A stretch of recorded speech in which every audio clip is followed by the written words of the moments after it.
मित्रांनो, तू भेटशी नव्याने मालिकेच्या प्रत्येक अपडेटसाठी आत्ताच चॅनलला सबस्क्राईब करून ठेवा. आजच्या भागामध्ये आपण बघतो की गौरी रूममध्ये शिरणार असते.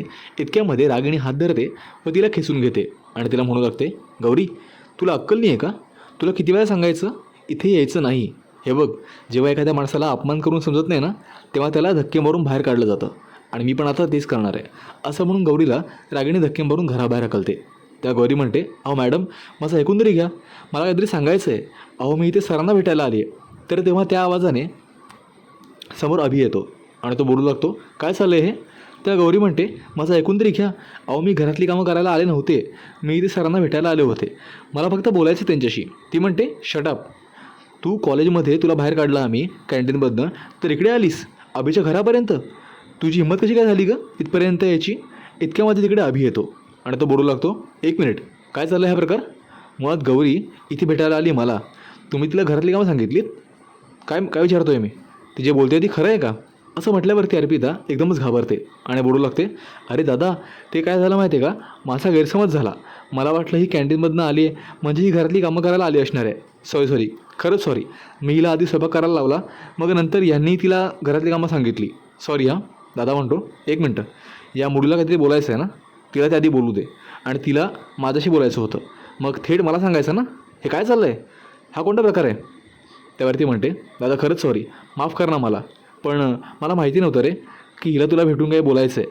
ती मला सांगायचा प्रयत्न करत होती, पण ते मी ऐकून नाही घेतलं. त्यावरती रागिणी म्हणते, अभि, हे काय चाललं आहे? अरे तू हिची बाजू घेतो आहेस, या मुलीची? हिची लायकी काय आहे? कॉलेजमधनं काढलं आहे आपण हिला, माहिती आहे ना?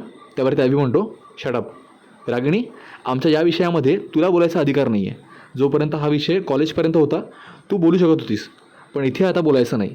हा विषय आमचा आहे, तुझा नाही आहे. ती म्हणते, अरे पण ही आपल्या घरात आली आहे ना. तो म्हणतो, आमच्या घरात, आपल्या नाही, हे घर आमचं आहे, कळलं ना? त्यामुळे यामध्ये तू पडली नाहीस तर बरं होईल. आणि गौरी, तू इथे का आलीस सांग आता. तर तेव्हा गौरी बोलू लागते, सर ॲक्च्युली काय झालं माहिती आहे का, मी इथे आले तेव्हा ताईंना सांगितलं, अर्पिता ताईंना, की मला सरांना भेटायचं आहे, पण त्याने कदाचित ते ऐकलं नव्हतं. त्या म्हटल्या, तू घरातली कामं कर, स्वयंपाक कर. मी केला, कारण माझ्या घरात ती कामं करणं कोणती मोठी गोष्ट नाही आहे, ती मी रोज करते आणि ती गोष्ट कोणती कमीपणाची पण नाही आहे माझ्याकरता. मला वाटलं की ती कामं केली तर ॲटलिस्ट तोपर्यंत मी थांबली आहे म्हणून तुम्हाला भेटता येईल मला, पण त्यानंतर कामं वाढतच गेली. मग लादी पोछा सगळं केलं मी. ते म्हणतात, पण तू इथे आलीस कशा करता?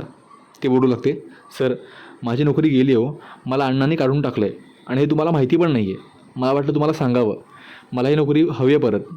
ही नोकरी मला मिळाली नाही ना तर आमचं घर वाऱ्यावरती पडेल. आमच्या घरामध्ये कमवणारी मी एकुलती एक व्यक्ती आहे आणि आमचं 6 महिन्याचं भाडं थकलं आहे, तेही मला भरायचं आहे. त्यामुळे ही नोकरी मला खरंच हवी आहे. रागिणी म्हणते, अरे वा, काय मस्त ॲक्टिंग करतेस का तू, इमोशनल ड्रामा. पण हे बघ, या ड्रामाला ना अभि ना आम्ही कोणीही भी कळणार नाही होत, त्यामुळे इकडनं चालती हो, कळलं तुला? अभि म्हणतो, एक मिनटं रागिणी, हा निर्णय मी घेणार आहे, तू नाही. रागिणी म्हणते, अरे अभि, पण आपल्या कॉलेजचे नियम, ते नियम आठवतात ना तुला? एकदा काढलं की काढलं. त्यावरती अभि बोलू लागतो, बरोबर आहे ना, पण हे नियम जो बनवतो ना त्यालाच नियम मोडायचा पण अधिकार असतो आणि हे नियम मी बनवलेत तर हा निर्णय पण मी घेणार आहे. जर माणुसकी आणि नियम एका तराजूमध्ये मोजले तर माणुसकीला जास्त वजन मिळेल. त्यामुळे मी आता निर्णय घेतो आहे. गौरी, तुझी नोकरी तुला परत देतो आहे मी. उद्यापासून नोकरीवरती ये तू. उद्यापासून कॅन्टीनमध्ये येऊन काम कर आणि कोणी विचारलं तर त्याला माझं नाव सांग, कळलं आहे तुला? असं म्हटल्यावरती गौरी धन्यवाद म्हणते, आभार मानते व तिकडनं निघून जाते आपली पर्स घेऊन. व तेव्हा रागिणीचा फारच मोठा पस्कार होतो आणि ती फारच भडकलेली असते. ती म्हणते, हाऊ डेअर ही, हा असं कसं करू शकतो? एकदा नोकरीवरनं काढले नाही हिला, मग पुन्हा कसं घेऊ शकतो? तर तेव्हा गौरी तिकडून निघून जाते आपल्या घरी. त्यानंतर आपल्या रूममध्ये अभि येतो व त्याला समजवायला तिकडे रागिणी येते आणि ती म्हणते, अभि ऐक ना, मला काय वाटतं माहिती आहे का, उद्यापासून कॉलेजवरती आला पाहिजेस तू. हे बघ, असं एखाद दिवस सुट्टी करणं ठीक आहे, पण रोज बरोबर नाही ना. तो म्हणतो, हे बघ रागिणी, तू माझी समजूत घालू नकोस. मला एक दिवस थांबायचं का अजून दिवस हे मी ठरवेन. माझा आता मूड बरोबर नाही आहे, त्यामुळे प्लीज मला एकांत हवा आहे. आणि मी इथं असतो म्हणजे मी एकटा असतो असं नाही, मी बोलत असतो स्वतःशी, कळतं आहे तुला? रागिणी म्हणते, अरे बरोबर आहे, पण प्लीज ट्राय टू अंडरस्टँड. कॉलेजमधली मुलं, बाकी सगळे आम्हाला तो हवा आहेस ना. त्यावर तो म्हणतो, ठीक आहे, बघेन मी. आत्ता मला माहिती नाही आहे उद्या मी येईन की नाही, आत्ता मला एकांत हवा आहे, त्यामुळे प्लीज इकडनं निघ बाहेर. असं म्हटल्यावरती अर्पिता बाहेर आल्यावरती विचारते, रागिणी काय झालं गं? रागिणी म्हणते, नाही, मी त्याला समजावलं आहे, तो कन्व्हिन्स झाला आहे, उद्या येईल बघतो, मला खात्री आहे, असं म्हणून तिकडनं रागाने निघून जाते. तर तिकडे बाहेर आल्यावरती मनूला हा किस्सा कळतो आणि ती बोलू लागते, वा गौरी, तू तर फार हुशार निघालीस.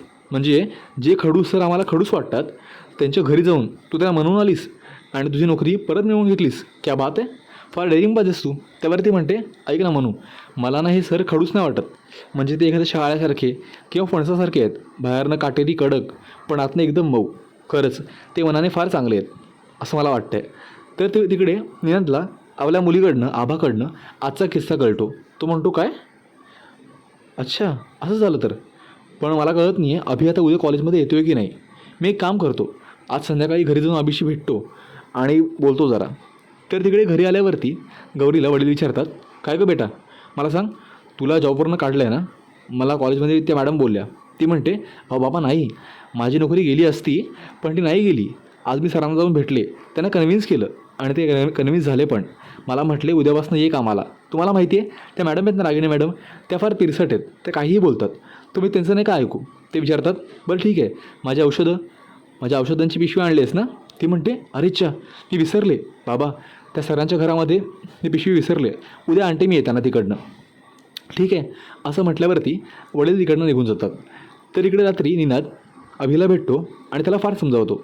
त्यावरती अभि म्हणतो, निनाद हे बघ, मला उद्या कॉलेजमध्ये यायचे की नाही हे मी अजून पण ठरवलं नाही आहे. जर मला वाटलं तर मी येईन, जर नाही वाटलं तर नाही पण येणार.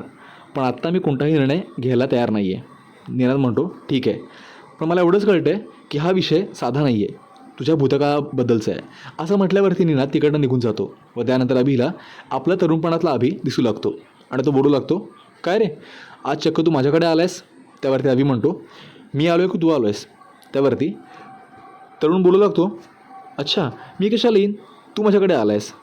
पण हे बघ, मी तुला एकच गोष्ट सांगतो, तुझ्या भविष्याकडे बघ. मागे काय झालं आहे त्यापेक्षा पुढे काय वाटून ठेवलं आहे ते महत्त्वाचं आहे. आणि तुझ्या भविष्यामध्ये तुझं कॉलेज तुझ्याकरता फार महत्त्वाचं आहे. त्यामुळे मी तुला सांगेन की कॉलेजमध्ये जा, तुझ्या मनाचं ऐक. तो म्हणतो, ठीक आहे, कळलं मला, जाईन मी कॉलेजला. असं म्हटल्यावरती त्याचं मन तिकडनं गायब होतं आणि अभि बोलू लागतो, ठीक आहे, जाईन मी कॉलेजला.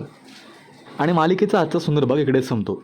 पुढच्या भागामध्ये आपण बघतो की आपल्या औषधांची पिशवी घेण्याकरता गौरी परत येते. इतक्यामध्ये तिला ती बाई धरते आणि तिला म्हणते, तन्वी तू परत आलीस ना. गौरी म्हणते, सोडा मला. इतक्यामध्ये अभि मध्ये पडतो व दोघींना वेगळं करतो. व तेव्हा पुन्हा अभिची सासूबाई ओरडून तिला बोलवू लागते, तन्वी तू ये ना, तन्वी तू आलीस परत, माहिती आहे मला.